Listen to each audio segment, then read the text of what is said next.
नमस्कार मित्रांनो, नैसर्गिक आरोग्य मार्ग चॅनलमध्ये आपलं हार्दिक स्वागत आहे। हिवाळ्यात सर्दी खोकला टाळायचा आहे, मग हे 5 उपाय करून बघा। नंबर 1, गरम पाणी।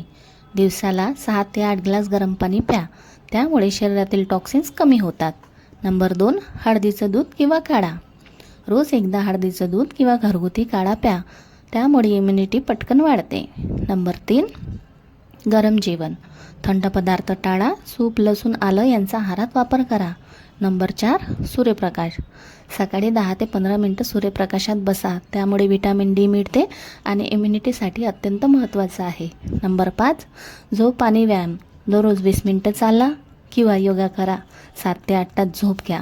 हिवाळ्यात हे 5 उपाय पाळा आणि तुमची इम्युनिटी स्ट्रॉंग ठेवा। व्हिडिओ आवडल्यास नैसर्गिक आरोग्य मार्ग चॅनलला फॉलो करा आणि सबस्क्राईब करा। धन्यवाद।